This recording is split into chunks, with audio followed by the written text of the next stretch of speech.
Welcome to the ReaganVFilms Tech Podcast, helping you add tech towards your full advantage with our guest, Danny Black.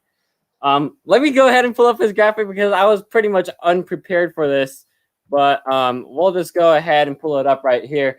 Danny Black has almost 13,000 subscribers with over 2 million viewers, joining us from Australia. He's basically an American in Australia,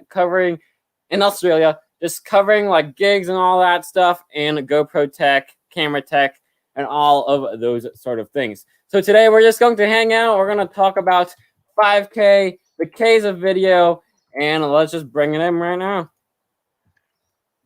Hey, what's up? Thanks for having me. So right now, if you have like any questions, you can go ahead and type it in the chat as we continue along the way. Now, this is like probably like my second podcast with like guest on, because the last time I did it was with Ben Schmanke and Brendan Sparks. So it's pretty cool that we got Danny Black on here. We had planned this multiple times, so we actually got it done this time. I'm sorry, because last time, let's see, you wanted it one day and then you moved it to the day before, and I just completely forgot about that. And I felt so bad about it because I was like, dude, I'm a man of my word. I said yes to do it. So I'm glad I was able to make it on, and looking forward to the conversation here. So as we go along throughout the stream, just know for the people watching this and on replay that I have my own link for TubeBuddy. It's tubebuddy.com/RVFTech21. If you want to go towards the SEO and search engine optimization of your videos and all that, that's what mainly the baseline that all many YouTubers would use. So as we go along with the podcast right now, you want to go over on to the first question? Sure. First question is, why is 1080p the main resolution on YouTube? Basically, I didn't know that was when you say the main resolution, do you mean like the kind of the default, like? Yeah. Because I mean, I tried to put out everything in 4K as much as possible, just because I want to future-proof some of the videos that I do. Like when you watch videos now that are 240 or 480, you're like, wow, like this was like, you could tell that it actually feels like it was 30 years ago when it really was just like 10 years ago. So I feel like with 4K, you're future-proofing some of your stuff. But as far as, 1080 being the main resolution, I guess that's probably the standard right now as far as most people are watching on devices that do about 1080, on their screens and their computer screens and stuff like that. But that's going to change soon, like the majority of people. Yeah, especially like with like the latest video or like school film that I basically edited and directed. We're like no longer using 1080 anymore. Like we're using 4K video, but that's what we're like using. So like 1080p is like the main baseline, because not everyone right now, as a time that we're filming this video or this live stream podcast thing, everybody has 1080p screens available, because like previously there was just like 480, so everybody transitioned from just having 480 into having is 1080p video. And now from 1080p video, it's transitioning now to all, like everybody has almost 4K TVs now. So that basically means there probably is going to be 4K phones anytime soon also. So that's why 1080p is like the main resolution right now, because in the future, by the time we're like watching this like way into the future, me and you just like watching this, we're going to be like 1080 is like, nah. We're going to be like 4K is even better. Like it's not even 4K anymore. It's going to be like 10K. Yeah, and the whole like the resolution thing is a bit confusing because, they're going to keep going up with it, but is it going to be the true like resolution is what they're saying?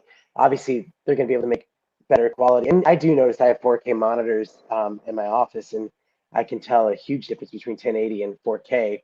But like, when new phones come out and they have the same size sensor, but they're 8K, you got to like wonder, like, how are they able to produce that quality? Or even just like the drones that are coming out that are 5K, or the GoPro's got 5K as well. But do you shoot? And I guess that's probably one of the questions we're going to get to in a second. Sorry. The next question is probably just what you just asked. What do you consider filming and rendering in 4K? Yeah.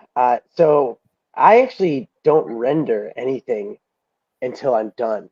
So I edit everything unrendered. I guess my computer, because I have an eGPU. I mean, any of the new computers can do this anyways, but uh, I'm able to like kind of watch everything back 4K. It doesn't show up perfectly, and a lot of times I'll miss stuff. Like I won't realize that I went out of focus at one point until after I edit it all down, I export it and I watch it back, and then I'll be like, oh, you know what? I don't like that. I'll go back and I'll cover it up with some B-roll or something like that. But yeah, rendering, I feel like that just will just add way more. Like especially when I know I have friends like Jay Boston. He says that he'll put his whole project out in the timeline, and he'll add all of his LUTs and stuff like that, and then render that out before he even starts editing it. I'm like, that's a lot of wasted computer power, and also unnecessary like render files that will stack up in your hard drive. I'm kind of like meh on this one because like when I go with like filming and rendering in 4K, and hopefully I linked in the iCard above after this live stream on the replay, you're able to check it out. The school film that I directed for my school and my school district sort of thing.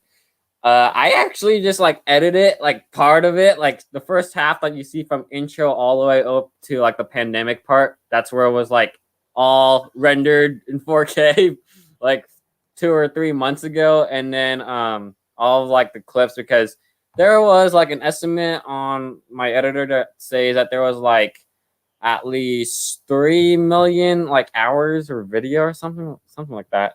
There's like tons of like video clips into the video, so it's Yeah, kind sometimes of it's easier to edit confusing. it. Yeah, if you have a longer project, sometimes it's easier to cut it up into like certain like quarters or thirds or something like that, just to work on certain things and then bring them together at the end and render it out. Yeah, it's a fast way to edit for sure. Yeah.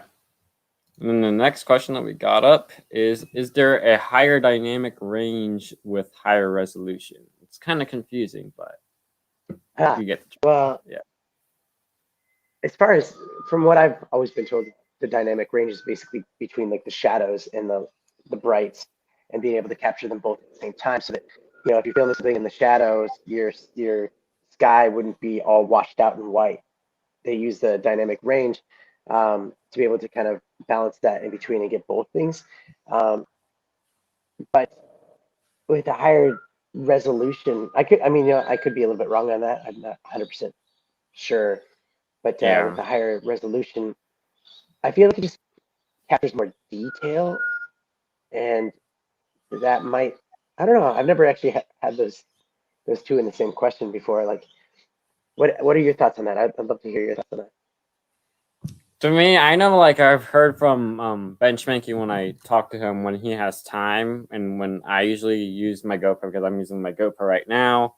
Uh, I kind of actually see higher dynamic range, strangely enough, on the GoPro, because like on the GoPro, it's like the internal hard drive, because the lens is actually a fake lens. So if there's like Yeah. this lens right here, then I can just go ahead into my OBS software. Let's go ahead and pull that up.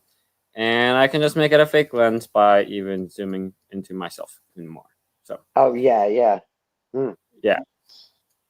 And while there's like looking like that there's higher dynamic range, strangely enough on the GoPro, the software is like a bit better with what is it called? It's a bit better with 5K than strangely 4K, because like when Oh you really? would use 4K, it would become darker. And then when I switch to 5K, it's like Mm. it's brighter. Yeah. Well, I mean, with the GoPro too, it's kind of nice when you film in 4K. You can obviously shoot it. Is it 120 frames per second at 4K, I or is think it just 60? that's that could be 60. Yeah, I think I can't remember. But with 5K, I mean, I think you just got to be like when you're shooting 5K just straight out of the box, you got to be outside in the sunny condition. Like a Yeah. perfect example would be like anywhere, like going to the beach or something like that. Everything looks fantastic. But also, it's like you need something in the foreground for the most part. Kind of like when you're just shooting something 5K and just getting everything, when you watch it back, you don't feel anything. Like you don't go like, wow. But as soon as you have someone in the foreground of that, I don't know, it kind of adds an extra element of like this is the quality just looks 5K. It looks superb. You know what I mean? Yeah. It was like, it captures the detail on the yeah. person better than like just like the whole landscape that you're shooting. Like the best part that I like about the GoPro is that like I could film in 5K and then I can have it on super view or like wide, and I can just zoom in. Like you can see this in the school film. If I know some of my friends are watching this in the replay right now. So you might think that there's one lens, but when you see that zoom in, like for my friends, like, Jack Shutt, for when he was representing for Santiago, it was not like, it was like far, but I just zoomed in and there was like no decrease in quality because I would use 5K, which it was filmed in 5K, which basically gives us the access towards higher dynamic range, because at that time it was like meh-ish with the shade and all that. So strangely enough, when you film in like 5K or like the K's going higher, there's like a higher dynamic range and like when you're going down to like 4K. Strangely enough, and also the frames per second actually plays a factor in a role, because I know that some of my friends are like 4K 60 FPS. I'm like, 60 FPS, come on, you gotta match it. You gotta match it with 25 FPS. Because like they didn't like really know with like frames per second, because 60 frames per second is mostly used for slow motion. 25 frames per second is usually used for what we see right now, like, because there's motion blur. So if I just put my hand right here, it would just go straight through. But let's just say that I rendered a school film or like any other client project with just 60 frames per second. That's a bit cheesy, because when you do it, you're actually gonna be like lag. Wouldn't there be like lag? Well, so you're in the States, right? What part of the States are you in? California. California, sweet. What part of California, by the way? Southern California. Yeah. What part of Southern California? Yeah. I was born in Pomona, so I lived down in Southern California for a while. But so here's the thing: the whole like frames per second thing. When you're talking 60, you're talking 25, you're talking 50. Really, it's what for the States, because it's NTSC. It's a different kind of frequency for the lights. That's why you notice when you go somewhere, sometimes if the lights are flickering, you have to change your frame rate to like PAL so from PAL to NTSC or something like that. Yeah. So if you're shooting, so right now in Australia, we do PAL, which is 25 frames per second instead of 30. And then to offset that too, like it'd be like multiples of it. So basically you shoot in 30, 60, 120, we shoot in 25, 50, 100. And so the actual best frame rate for like that cinematic feel that you're talking about for being over in the States, I'd actually even drop it down to 24 frames per second, because I believe that they have that as an option. So you have to play with that a little bit. But I think that you're right too, that even going for 30, if you're editing in a 30 timeline, 30 frames per second timeline, and you're shooting at 25, it's kind of gives you that same essence, but you might capture more flickering of the lights, or some kind of weird, refresh rate of the computer or something like that. Totally. And also like I actually use 25 frames per second or like 24 frames per second for like interviewing my teachers. And also the city, by the way, is Corona. Pretty fishy name. Yeah. And so like as there's NTSC, PAL, it's like there's like a bit of a difference, but the standard do you know if the standard is NTSC in the States or yeah, it's NTSC in the States. Yeah, and then in Australia, and PAL, it's about everywhere else.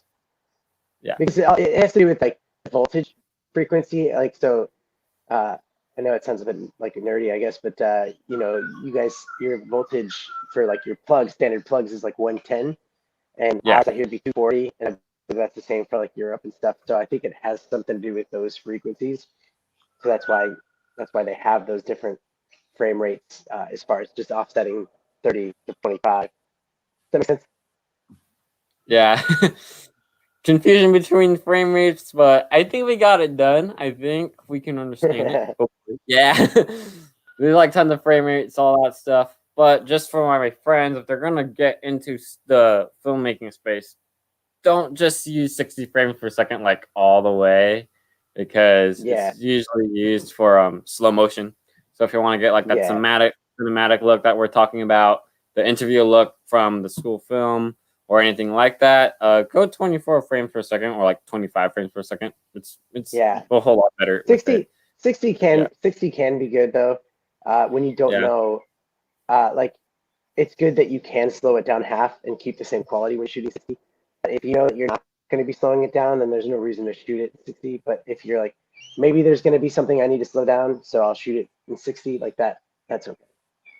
Yeah, because like But, I've yeah. always thought before I learned about frames per second that I would always go 60 frames per second, when really that's the incorrect way. Because I always thought that I could just shoot in 60 frames per second. No, there's like no difference. I'm like, I could downgrade. I'm like, and then right when I learned about it, I was like, I've been doing it wrong. I'm supposed to do that at 25 or like 24. All right, so the next question is pretty simple with what we have. What device supports viewing and filming in 2.7K and above? What device supports viewing and filming?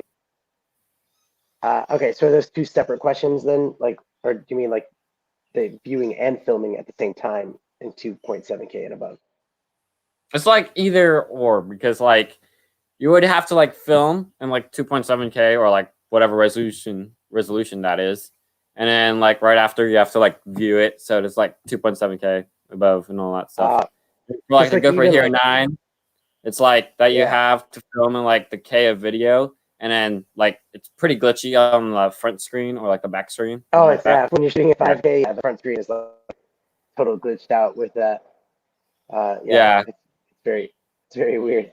But yeah, I mean, because you know that like I'm sure that the screens on the GoPro are 2.7K. I have to double check. I'm not 100% sure, but like they're so small. There's no reason to have a 4K screen on, especially on the front Yeah. and on the back, because you're not really seeing it in a 4K way. It's so tiny. It's like having an Apple Watch and having 4K on it. Like, Yeah. what? You know what I mean? Like, it's like you wouldn't be able to see those little millions of pixels. So I think that yeah, as far as the device that shoots, and I also think that's the ZV-1 Sony. I really like that camera. It's great. Um, I don't even think that screen does 2.7K as far as screen. Now, when you're looking at the new phones, all the phones will shoot 4K. Yeah. On, but and the screens are getting better and better. So I don't even know if we know what the resolution is exactly on some of the newer phones. Let me see if I can look that up. But do you have any ideas for that answer? For me, it's like, because the GoPro is pretty good on 2.7K and then processing it down to 1080, because that's what most of the screens would need for, especially when editing. Because whenever I usually edit, it usually converts to 1080. So this question is kind of hard that I put, but like the device that supports it, it's not exactly 4K or like exactly in 2.7K. It's basically Right. like how much can it like really render to be like 1080 to show and replicate 4K in that 1080 version, because you would have to like zoom into the pixels to make sure it's like accurate and all that. But it's just Yeah. like a whole process. I think that so the iPhone 12, 12 Pro Max, they say it has a 4K display, kind of. It will display the 4K ultra high definition like videos, and it use a higher dynamic range HDR display to kind of, so that allows you to kind of watch it in that 4K without it actually being 4K. I believe that's how it works.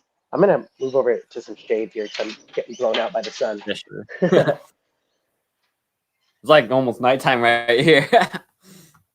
Yeah, it's 12. It's Yeah. noon over here. It's the future. It's Tuesday. Yeah, the future's right over there. Danny's in the future right now. That's right. I'm going into the future tomorrow. Okay.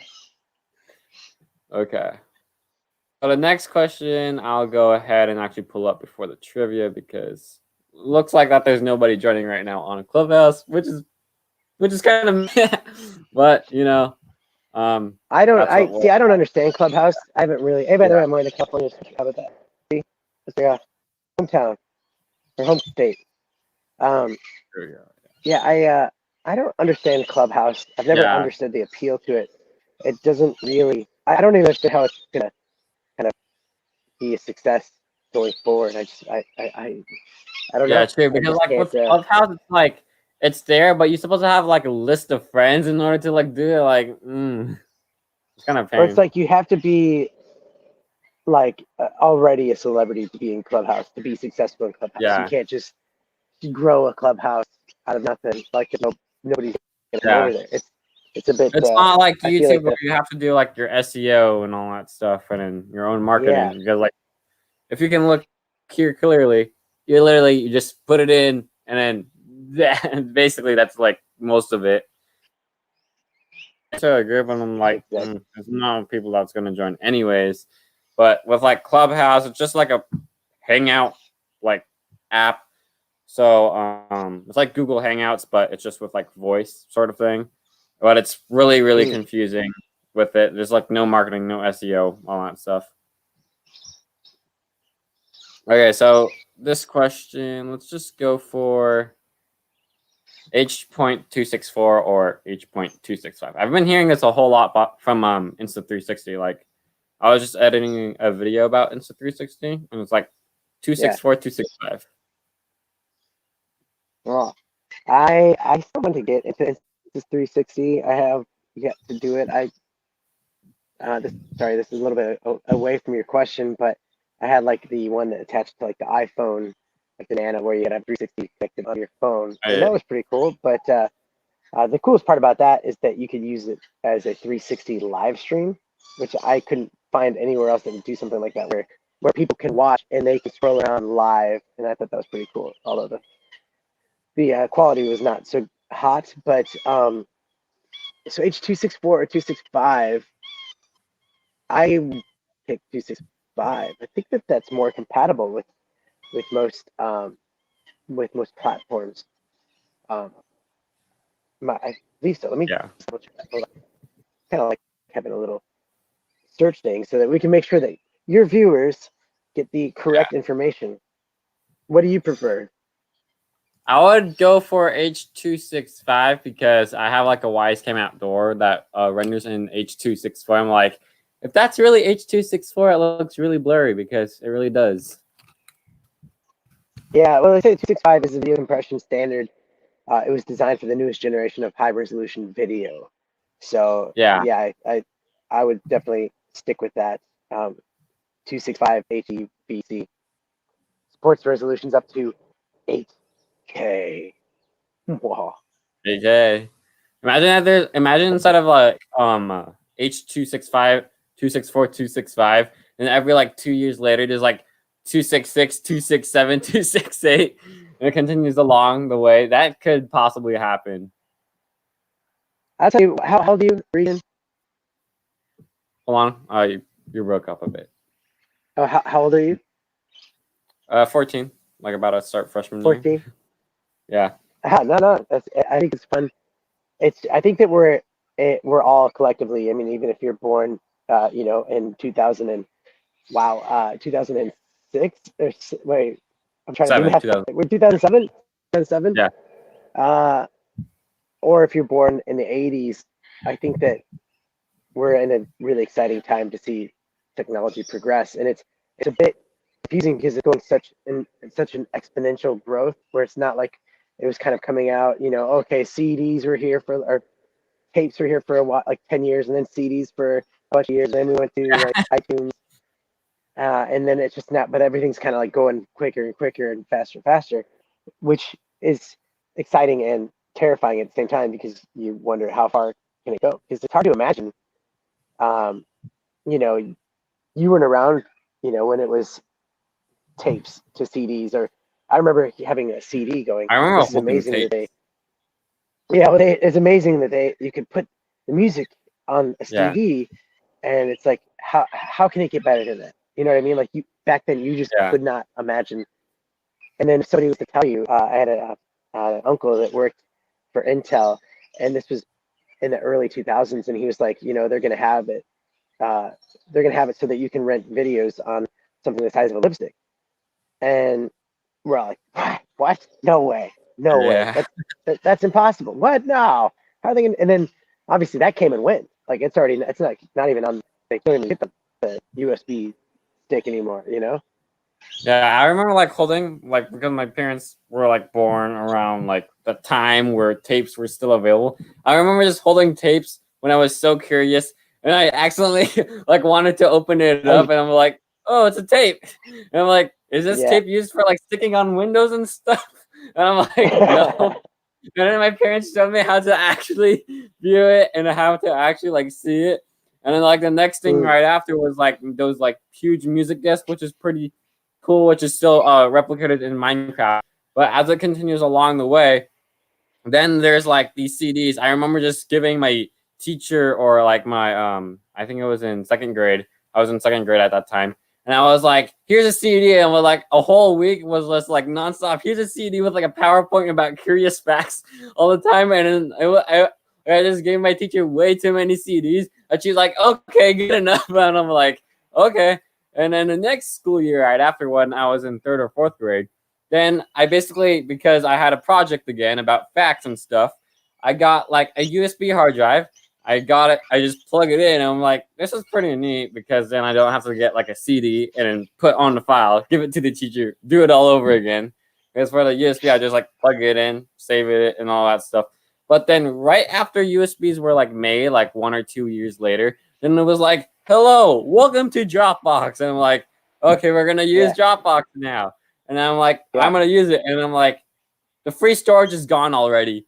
So then I just go over, what's next after Dropbox? There's Mega. So I just use Mega. I'm like, I used up all the free storage again, and then I just switch over onto Google Drive, which is the most commonly used now. I'm like, I filled it up. I actually filled it all up. So now I'm like, how can I back up my photos? I'm like, Google Photos. I'm like, they still do it for free, but they don't like upload in higher quality anymore, starting from this month. But yeah, you can just see the whole generation from just tapes, CDs, discs, and then as it goes along the way, USBs, hard drives, and then hard drives, and now it's like hard drives aren't even there anymore. It's like you have to have an SSD, like a solid state drive now. Yeah, true. But that's good. That's a good thing. Yeah, it's a good thing. Hard drives can fail over time because it's like magnetic, spinning stuff. But like the most, that's the the most or like best thing that everybody could do right now is switch from a hard drive to an SSD, because if you don't, and then you're like on accident, like I didn't delete it, or like I deleted it or whatever, and with an SSD, like you could just recover it immediately. While for the hard drive, because it's like spinning nonstop, it's like people don't even realize that a hard drive is actually just like a CD that's just always spinning nonstop. With the hard drive, right when that tick that's like reading or like writing onto the hard drive, right after it goes off, you can't find the file anymore. Well, for the SSD, it's like you just get the encrypted code, and boom, you have your file back and all of that stuff. And it's way thinner too. Yeah. I mean, you can even just get like SD cards, just to store a bunch of your stuff and just have that on as backup instead of exactly. I mean, those are cheap. Like, when you consider like getting, big SSD hard drives, just get the SD cards, fill those things up. Now, I mean, there are problems with those. Like, sometimes those can fail as well. I mean, really anything can fail. So your backup plan's got to be like, really thorough. You got to have the backups for the backups for things that you absolutely must keep. Otherwise, if something gets deleted, then you go, oh well, I guess I'm gonna have to move on with my life on that regard and start fresh. I don't know. Anyway, sorry, we got a little bit a topic, I guess. Like, I basically have is like this speed reader. I just plug it in with like any one of these 3 ports available right here. There it is. And I just plug it in. And with these like little SD cards, you can just have like as like an archive or like a hard drive that's used for archiving. Hard drives are used for archiving stuff now. But then with these SD cards or like these little SD cards, you can have up to is it 128 gigabytes, and like I know it reaches 128 gigabytes, but it gets higher from there. Yeah, I always pronounce it archive. Oh, that's the new California way to say it, archive. Like I don't know. It's like my generation. That's how we say it, like archive. I love it. Archive. And it's like sometimes we like have a country accent out of like nowhere. Sometimes I get an Australian accent like out of nowhere too. It's always fun living in a different country with an American accent, especially because sometimes these places they don't know the difference between Canada or American accent, and because like Canada and Australia, they're kind of in the Commonwealth with England, so they'd assume that I was Canadian first, and I'm always just like, no. Anyway, yeah. And next one, well, let's go for the difference between awesome and terrible lighting. We know this one, basically. Yeah, this is like 5K, 4K, 2.7K, 1080p, 480, 360p, whatever resolution. It'll not work if you have bad lighting. Yeah. Well, the lower resolutions, you can at least turn up like the ISO. Now with GoPro, I've made several videos about this, but like if you have low lighting, first thing you do, you turn off hypersmooth. Like even right now, I don't know if your hypersmooth is on for your camera. I think it's on. Are you using it as a webcam? Yeah. Oh yeah, is it a webcam on. or you have it plugged in? I have it plugged in right now. Are you plugged in like through HDMI or are you plugged in through the webcam? Yeah. Right there. Just USB-C. So HDMI, yeah. So USB-C. Okay, so yeah, then I think the hypersmooth is off. I think it automatically turns it off with webcam mode. It just puts it in certain resolutions. It doesn't give you a lot of control.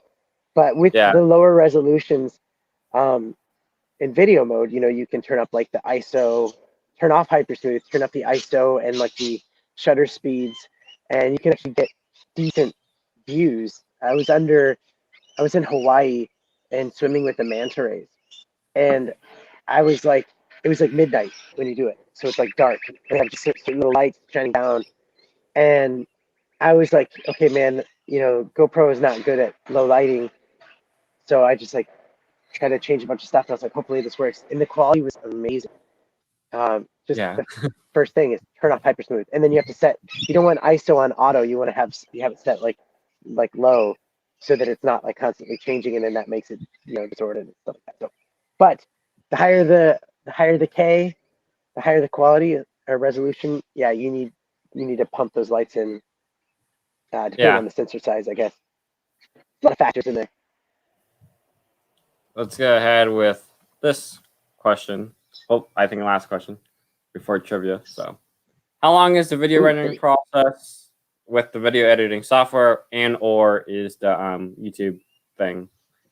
We both know it's going to be long on YouTube because well, so when you say rendering, are you saying just like editing, or are you saying like you render your effects? This one specifically is the video editing. Video editing, okay. So the video editing process, I use Final Cut Pro. I've actually been using it for 20 years. So I've been using it since it was basically first introduced. And so the process for me right now, unfortunately, it's kind of a long one, depending on how the long the video is, obviously. But I try to do now more scripted stuff. So I will I'll do a review and write out the script of how, the intros and, making sure I say this and that. And then I'll just kind of read off the script because it's, legit the review. and then I'll cut some B-roll and stuff like that to make it over. But I would say each video would take me at least 8 hours to finish.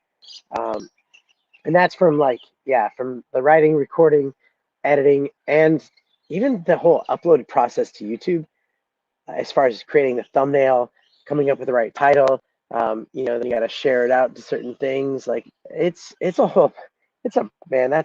I hate that part. That's my least favorite part. And then even people commenting, which is great, but you want to kind of respond to comments, and that takes up some time too. So I'd say at least 8 hours, unless it's like a 1 minute video. I could probably do that in like 3 or 4.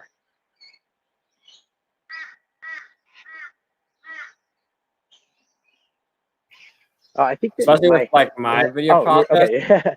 I was on mute for some reason. Well, like with my video rendering process, it's also pretty long too, because like I use Vegas Pro 17. I've been using it for about, let's just say 4 or 5 years.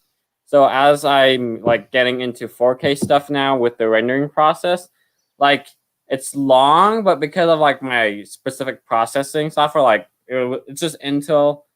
I forgot the code, but it was just like Intel, and it would usually speed it up, because without just using my own laptop's like Intel graphics code, then it would not really like speed up that much. I remember without the code, it would take about 3 hours, but with the code, it was just like an hour long at least for like a 5 to 10-ish minute video. Yeah.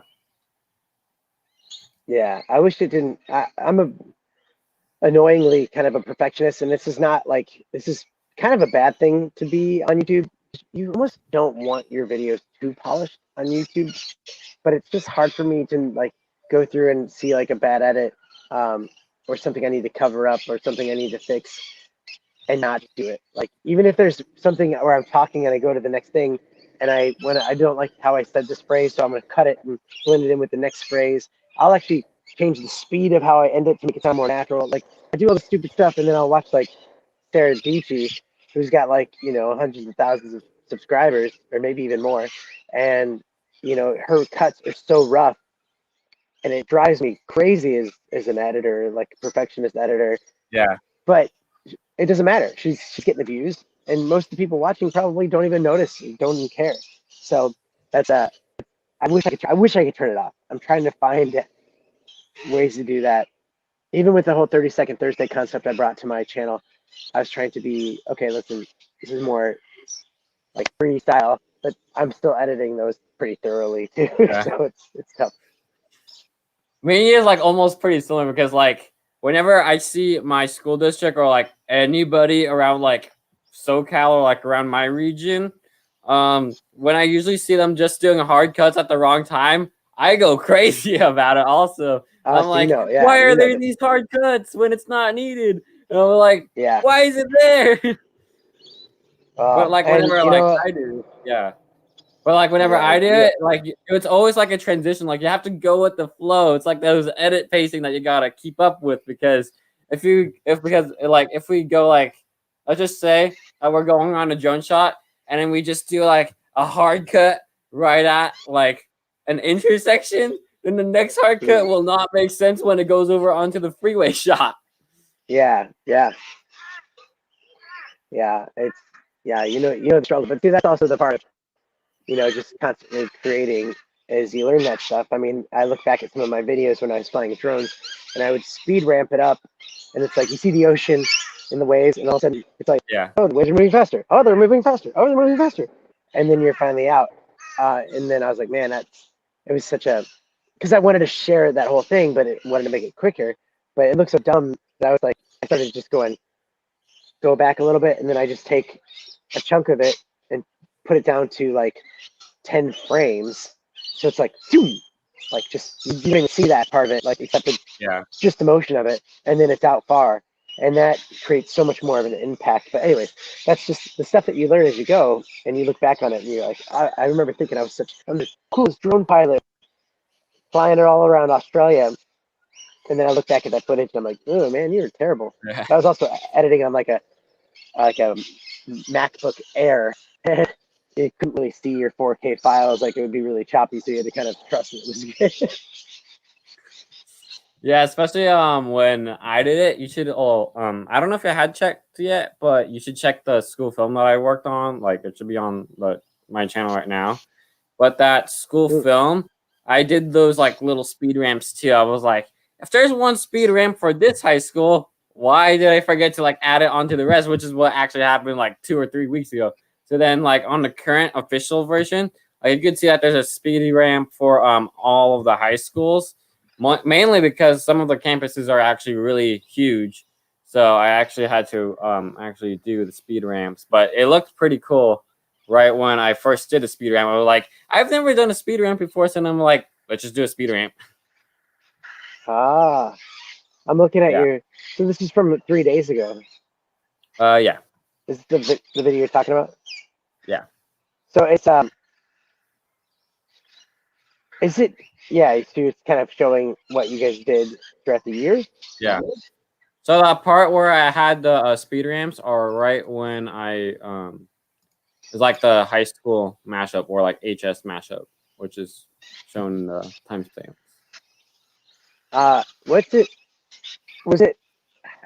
It's funny to think about school and like the video clubs would have like drones and stuff like that. It's like Yeah. like you don't have to worry about any kind of like dramas with the FAA or whatever, like flying over your school or Yeah. like if they all get permits for that.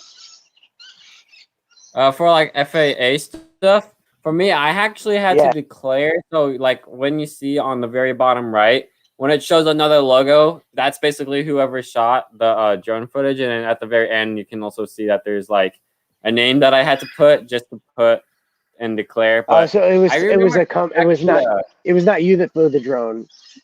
It's not me.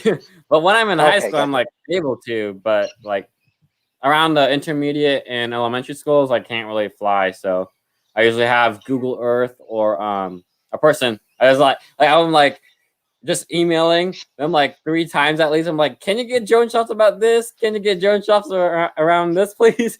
I'm like, I just need these key drone shots just to make the cut.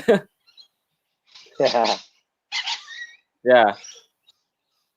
So yeah, it's pretty cool with these drone shots because like if I am not allowed to get it and I just ask another person from the district to get it, and then it just goes through perfectly because without those drone shots, it wouldn't be that great for sure. Yeah, it always adds a little bit more.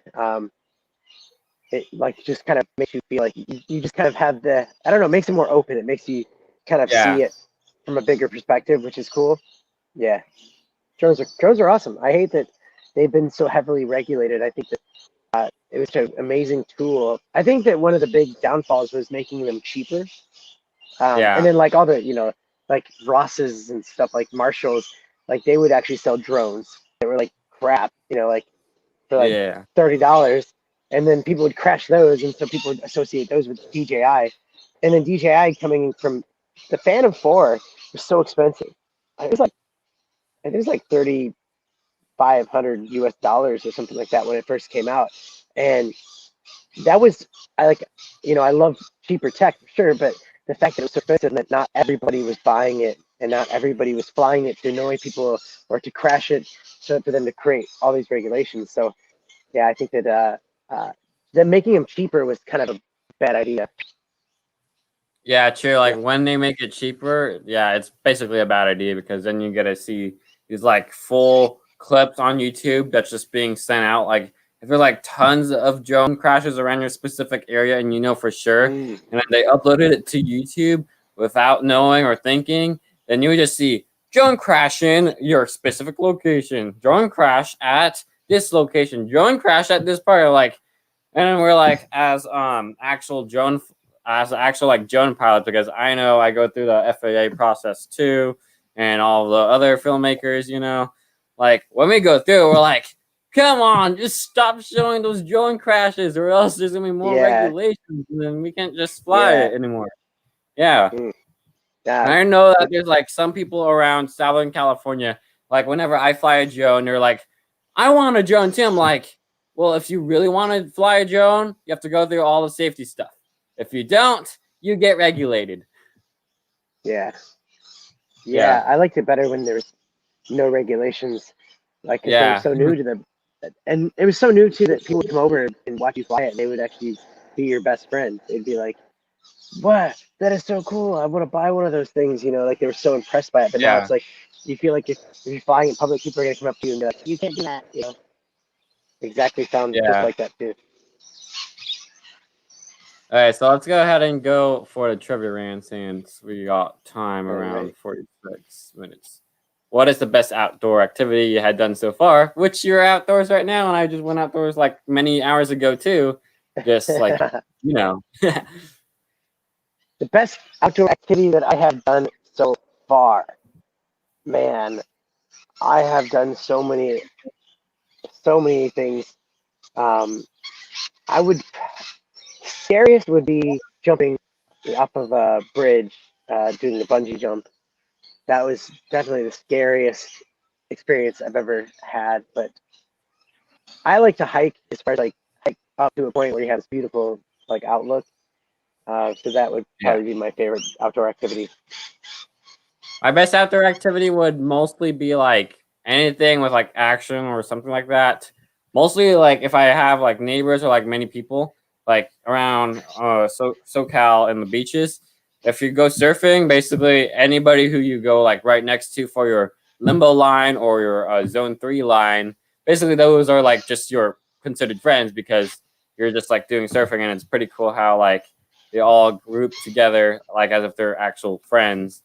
And then another good outdoor activity is like just like what you said, hiking, because if you just like bike all the time, then you can't really go up like hiking all the time. But Yeah. basically, like I like doing almost all of the stuff pretty much outside because being outside with nature is pretty awesome. Especially when we're like doing those like camera things. There's like people that's like, huh, you got that out. And around like my neighborhood, you're like, nice camera. And sometimes the neighbors are like, why are you holding that out? Like, I don't know. Yeah. Have you ran into Casey Neistat while you've been in SoCal? Not right now. As of No, not right yeah. now. Okay, so the next question I will pull out is, what is the best camera accessory you ever have?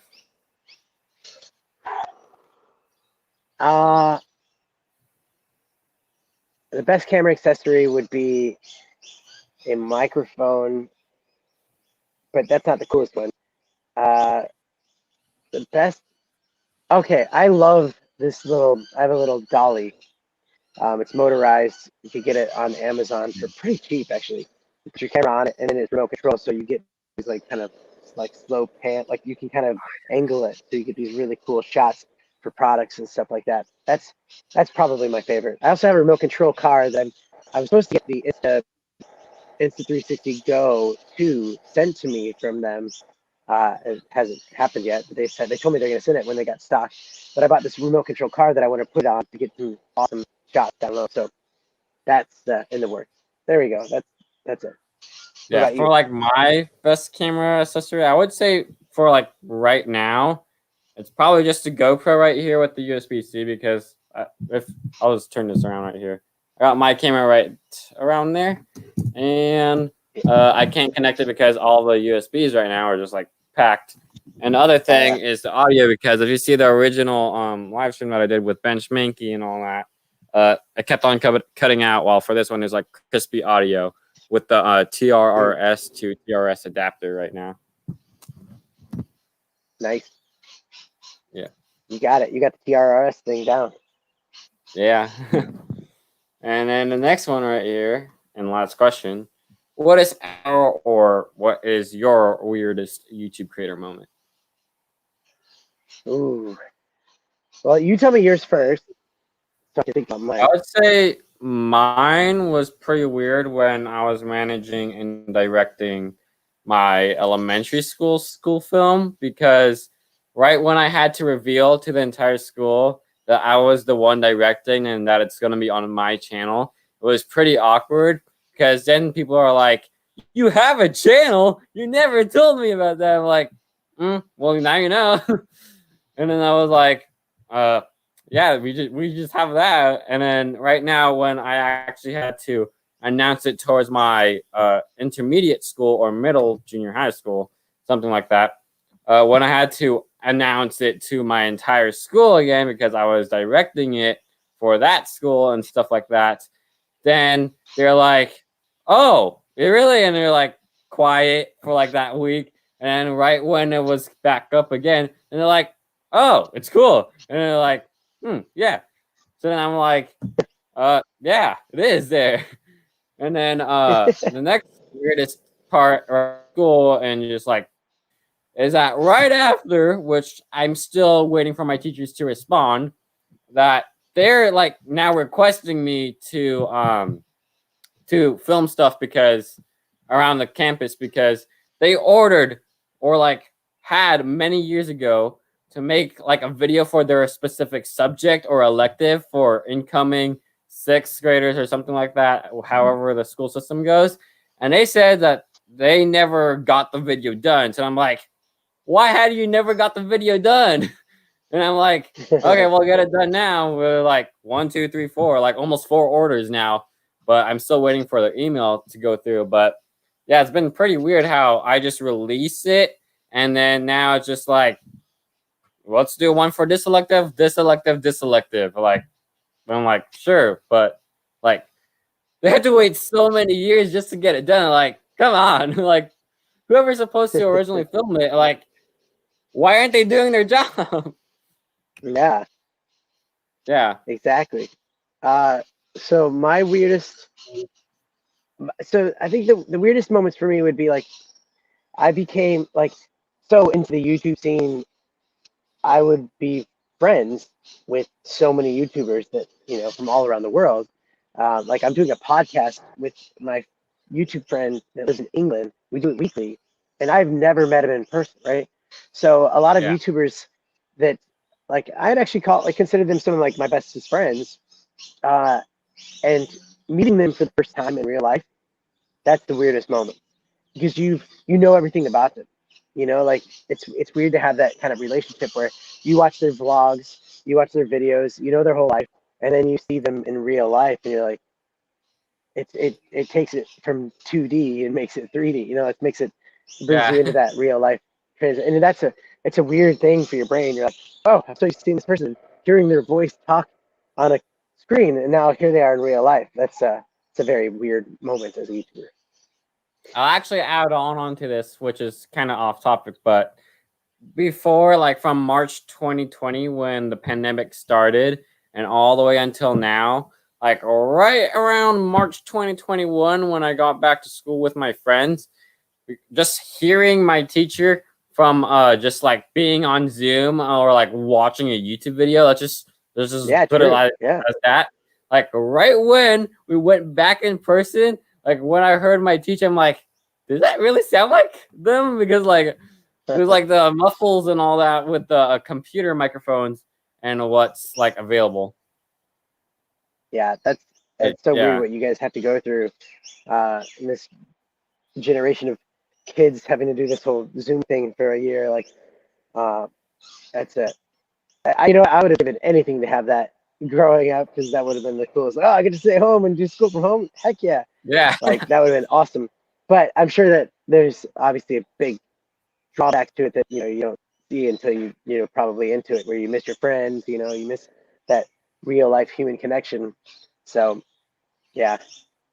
Yeah, like the original part that my school district cut out was all the way until like spring break. So then we're all just celebrating like, yay, we don't have to do school. We're like, we got to do homeschool. We got to try it out. But then later on, right after it reaches spring break around here in SoCal, then it reaches for like a whole year that we have to do this thing online, and we're getting eye strains. Like I even have glasses right now. I don't really need to wear them right now since we're just like chatting, but when I'm editing a video, I would have to need to use that. Or like if I'm doing a Zoom call all day, I have to use that.